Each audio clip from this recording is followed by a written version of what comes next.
Hello and welcome to this edition of Culture Mosaic, a weekly culture journal that brings you the latest updates on the Vietnamese cultural and entertainment scenes. In today's episode, we'll take you to explore the art of Vietnamese handicraft, orchestra, and cuisine. Cỏ Bàng, a special kind of grass widely found in Vietnam, can be turned into artistic products thanks to the skills of local grass weavers. And want to see how beautiful they are and possibly consider buying them? Join us in our culture and lifestyle. Moving on to classical music, you may wonder if Vietnam has a good background in it. The good news is Vietnamese conductors all over the world are coming back to Vietnam to contribute to develop this genre in Vietnam. In our On the Mic this week, we'll talk to Phạm Đỗ Phúc and his dream of promoting a multinational youth orchestra in Vietnam. Last but not least, let's explore the world of food illustration of Vietnamese cuisine and delve into this beautiful world with the beautiful drawings of Le Rin, a young Vietnamese food illustrator. Grass weaving craft in Chúc amazes people with its artistic presentation. Conductor Phạm Đỗ Phúc dreamed of promoting a multinational youth orchestra. Le Rin, young food illustrator, brings Vietnamese cuisine to the world.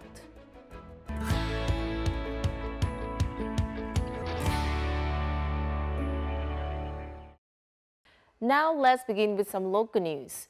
Vietnamese broken rice, known locally as cơm tấm, was ranked third on a list of the top 100 tastiest rice dishes in Asia as compiled by Taste Atlas, an online guide that features traditional food, local ingredients, and authentic recipes from around the world. Taste Atlas says cơm tấm is a traditional Vietnamese dish that's typically sold as street food.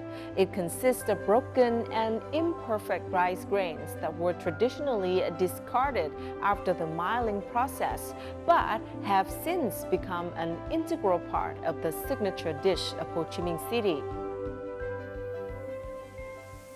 The largest fruit festival of the year is taking place at Suối Tiên Cultural Park in Thủ Đức City, Ho Chi Minh City. During the festival, various activities will be held, including an exhibition of unique fruits from countries around the world that are grown on Suối Tiên Farm. Others include a fruit carving contest that showcases some of the nation's best fruit styling craftspeople. This year's festival also features a series of art performances with the participation of Vietnamese friendship associations with Southeast Asia, India, Indonesia, and Cambodia. The Southern Fruit Festival 2023 will be open to visitors from June the 1st to August the 31st. After a 3-year delay due to COVID-19, the Da Nang International Fireworks Festival officially kicked off with a few unprecedented changes. Themed The World Without Distance, the festival is scheduled to take place from June the 2nd to July the 8th. This year's event will feature 8 teams from the UK, Italy, Poland, France, Australia, Canada, Finland, and Vietnam. Since its first performance in 2008, the Da Nang International Fireworks Festival has not only been a source of magnificent displays of light and sound, but also a symbol of cultural identity and international friendship.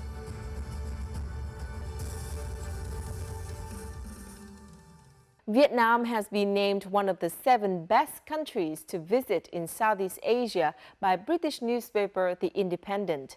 According to the newspaper, Ho Chi Minh City, Hanoi, and Da Nang are the best destinations for those who want to experience Vietnamese cities, while Hội An is sometimes referred to as the Venice of Vietnam due to its canals and well-preserved ancient town.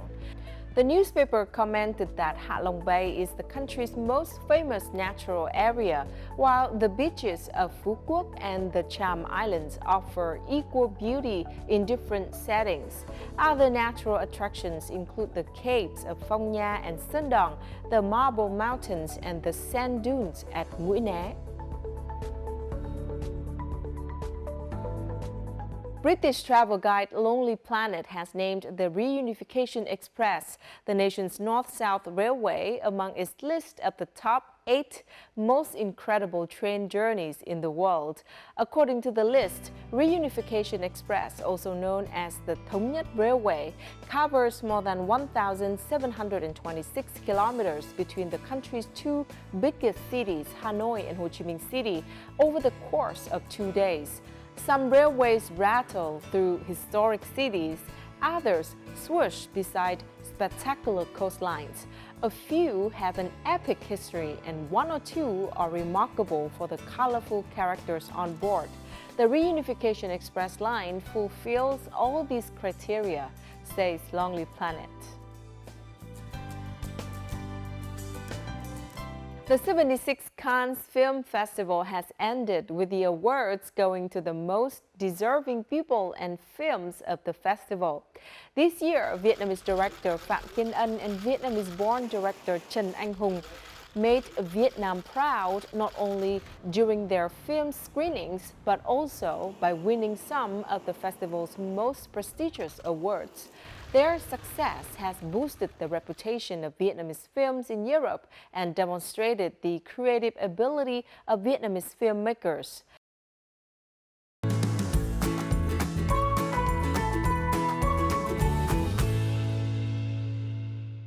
The tradition of weaving with cỏ Bàng or Lepironia grass has a long tradition in Vietnam.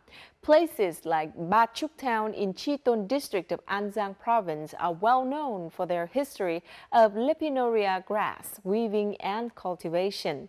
Cỏ Bàng is no longer just a wild grass, but is being turned into artistic items of beauty through the ingenious hands of local women.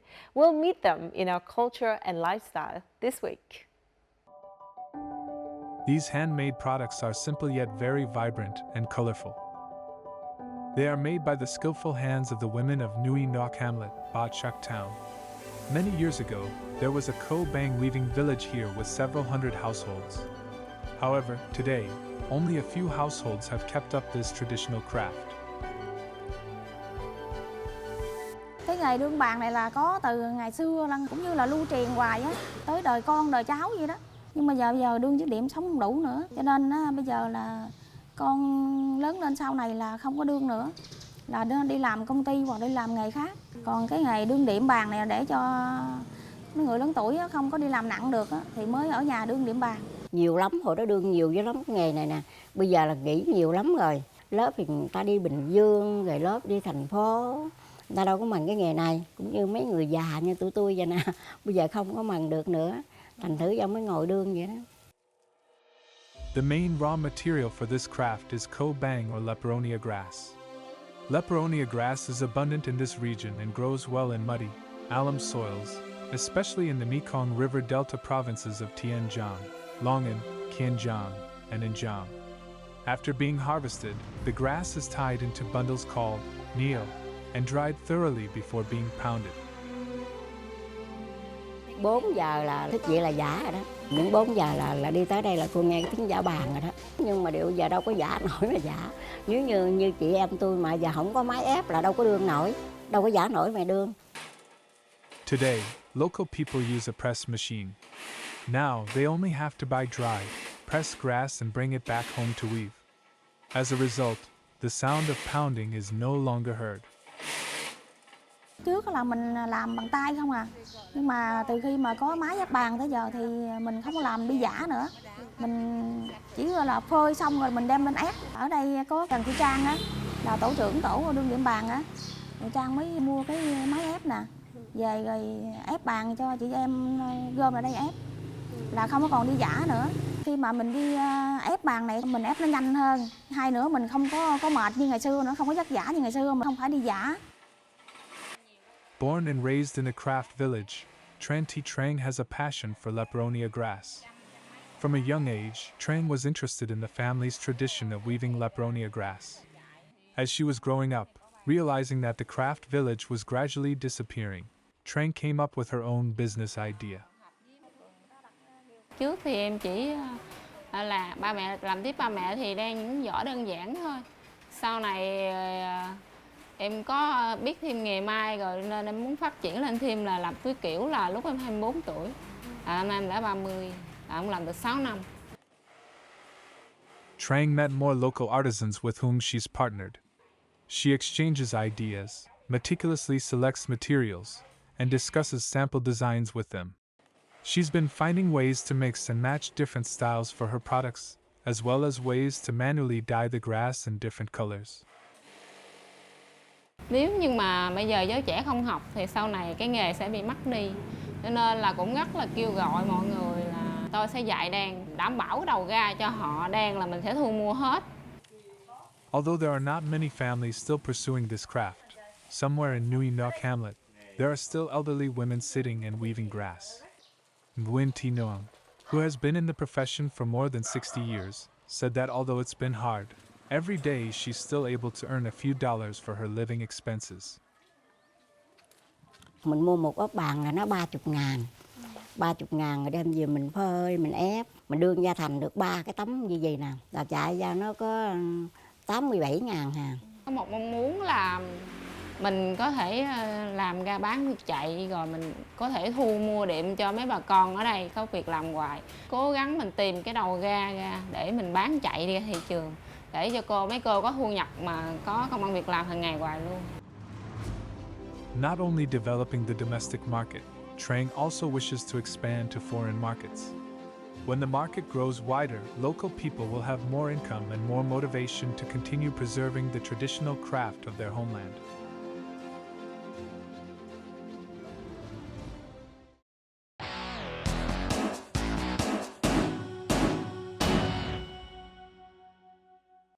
After more than 20 years of pursuing a career as a professional cellist, winning many prestigious art awards and being a conductor in many well-known orchestras in the U.S., such as the Pacific Music Festival Orchestra and the New York Classical Players Orchestra, artist Phạm Đỗ Phúc decided to return to his homeland and become the conductor for the first young multinational symphony orchestra, or VYO, in Vietnam.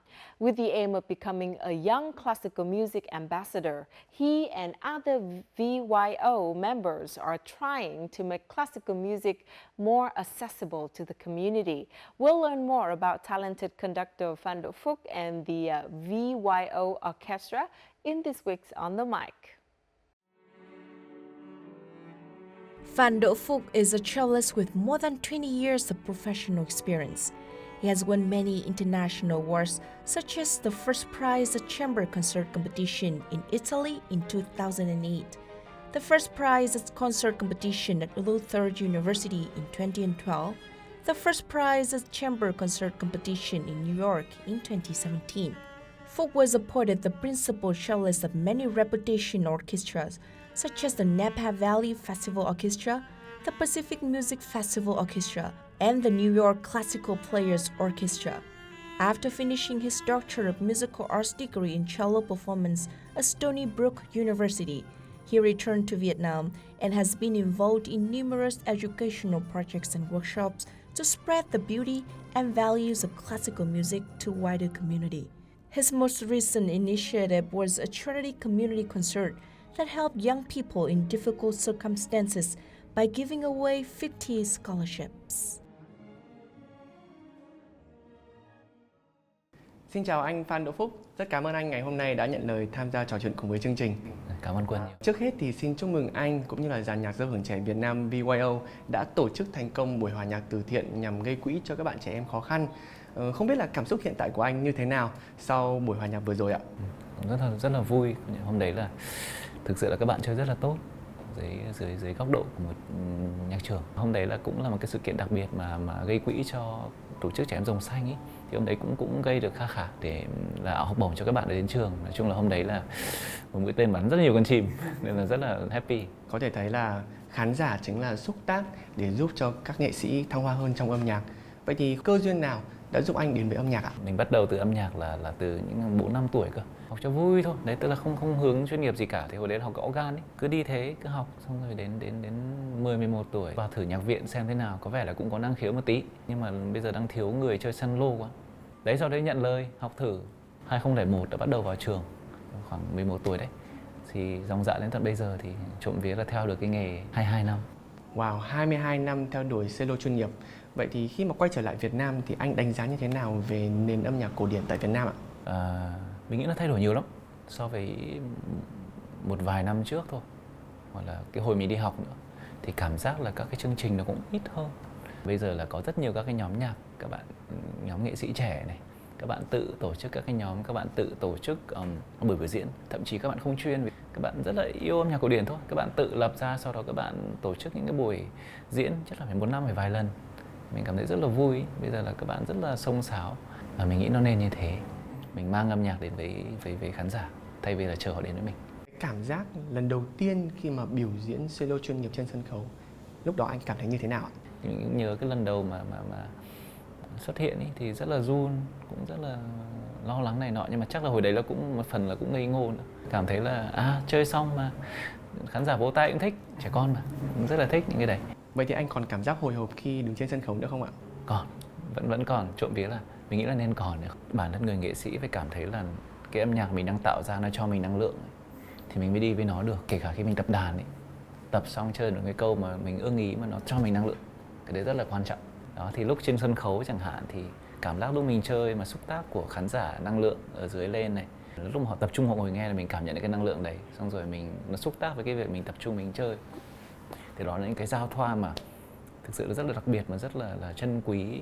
Nên mình cảm thấy là đến tận bây giờ thì mỗi cái buổi diễn đều cảm thấy nó rất là linh thiêng. For classical music and his love of the cello, Phúc has always tried to bring classical music closer to the public. As the conductor of the Vietnam Youth Orchestra, or VYO, he's putting even more effort into fulfilling that wish.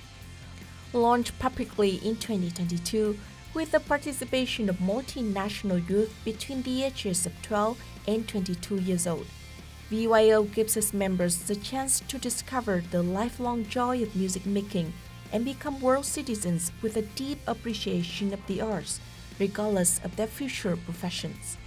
In its first year of operation, VYO had a number of high-quality classical music performances, especially the Community Concert, a series of free classical music concerts organized at various creative public spaces with the goal of making classical music accessible to everyone.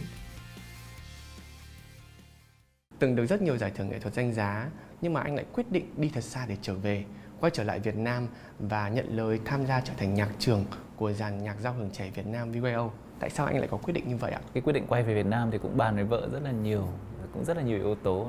Nó về sự nghiệp là một, về gia đình là hai. Từ câu chuyện từ bác Honna này, một bác là bác Kinoshita ở bên Sojit và một anh Lâm Dũng ở bên VPS. Thì ba con người này họ gặp nhau và họ cùng một cái tầm nhìn, họ cùng một cái tình yêu là muốn làm cái gì đấy nó có ý nghĩa cho âm nhạc cổ điển, cho trẻ em, cho giới trẻ của Việt Nam ấy. Thì họ bảo ok, làm cái này đi. Thì nó mới xuất hiện một cái rất là tình cờ. Thì sau đấy thì khi mà nó thành hình rồi thì bác Honna mới gọi điện cho mình bảo là cháu có muốn thử làm chỉ huy cho dàn nhạc trẻ không? Đã cảm thấy là cái năng lượng của mình có vẻ phù hợp với các bạn trẻ. Hiện tại số lượng thành viên của dàn nhạc mình là bao nhiêu thành viên ạ? Hiện tại thì là số lượng thành viên các bạn trẻ là 54. Ngoài ra thì còn một đội ngũ các cái huấn luyện viên mà mình gọi từ đấy, tức là các thầy cô ấy. Đấy thì cũng khoảng trên 70-80 người. Ở VYO các bạn rất là tập trung. Nên là và các bạn cho mình năng lượng rất là nhiều.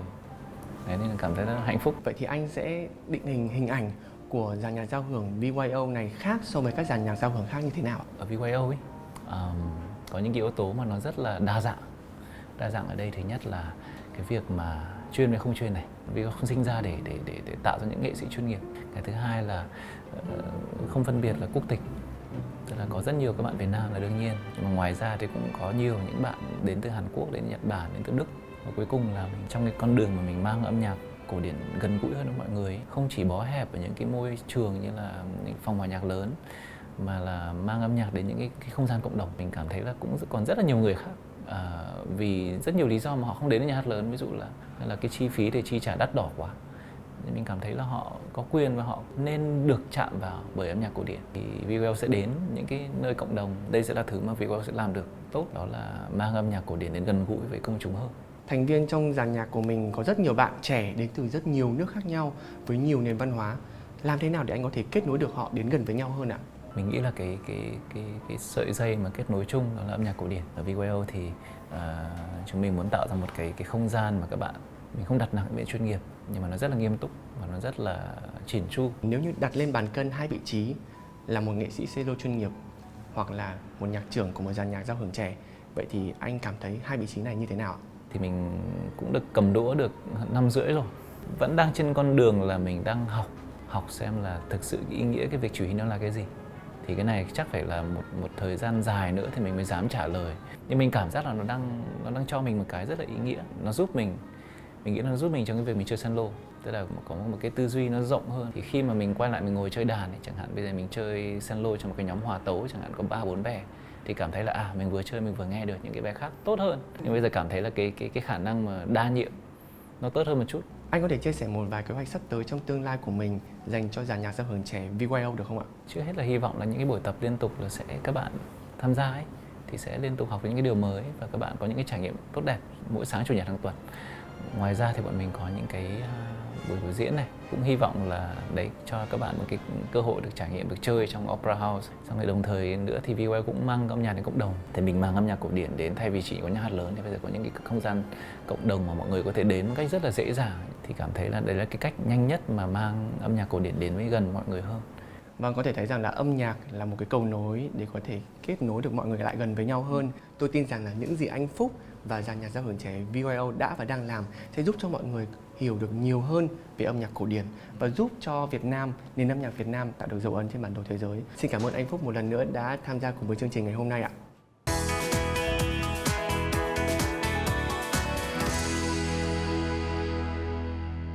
With an interest in traveling and exploring Vietnamese cuisine, young illustrator Lê Rin has considerable knowledge of dishes from various regions across Vietnam.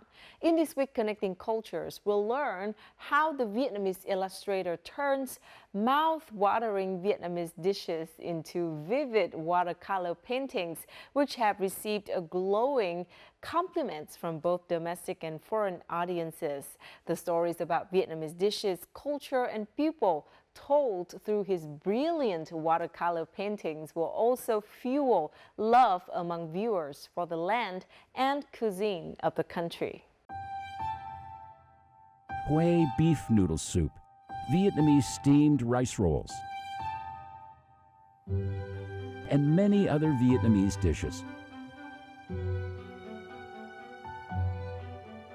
These artworks have caused some people to wonder if they were digitally created or hand-painted. In fact, the appetizing look was created by a Vietnamese food illustrator. He has made a name for himself by creating stunning watercolor artwork depicting Vietnamese cuisine's beauty and essence. Capturing the richness of Vietnamese cuisine in such a medium is no small feat.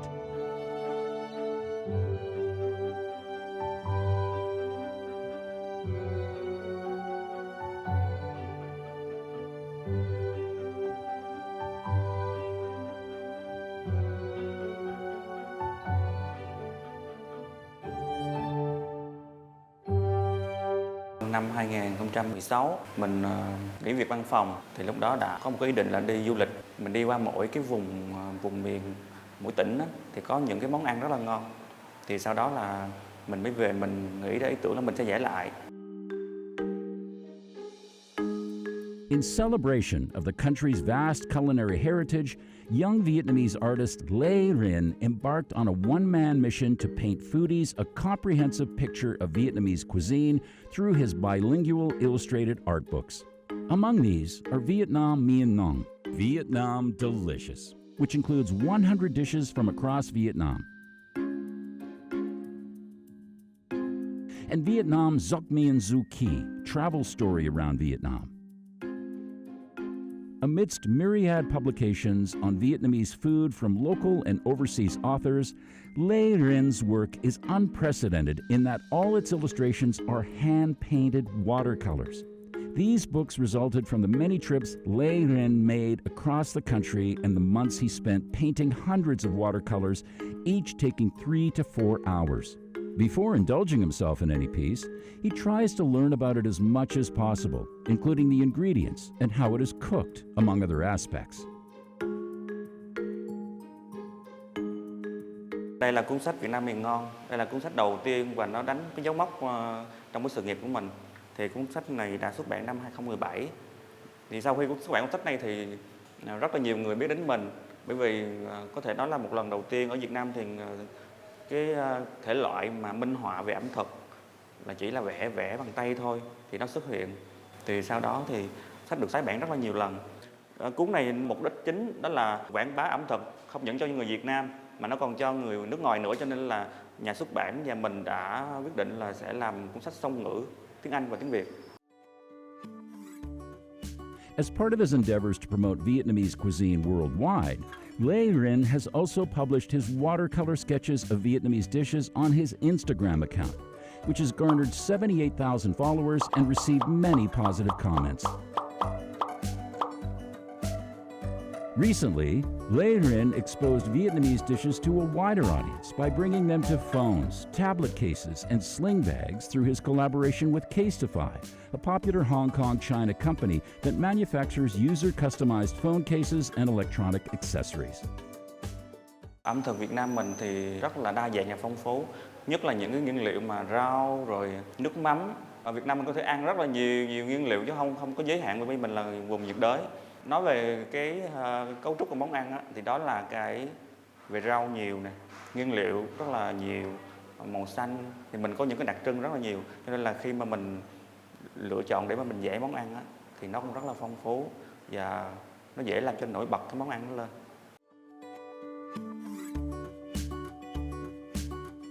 While other painters often use digital tools to paint food, which can make the paintings beautiful and vivid, Lê Rin feels more comfortable working with watercolors to help him capture the soul of Vietnamese cuisine. With his attention to detail, he has satisfied a discerning audience.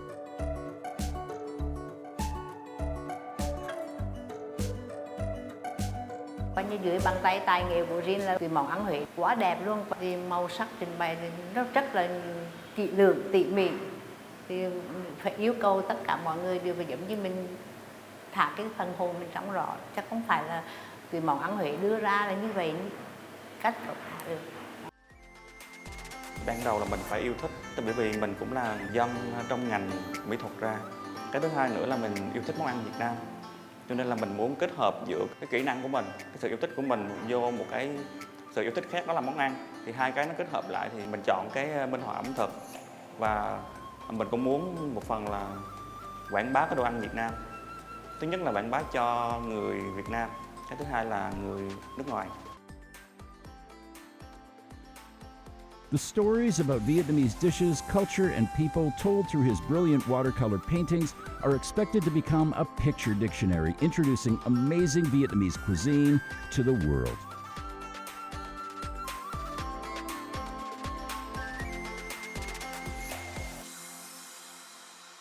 And that is the end of our program. If you'd like to catch us online, download the VTV Go app from your Google Play or App Store, or tune in our YouTube channel at youtube.com/VTV4Go for more of our programs. And don't forget to join us next week for another episode of Culture Mosaic. Goodbye for now.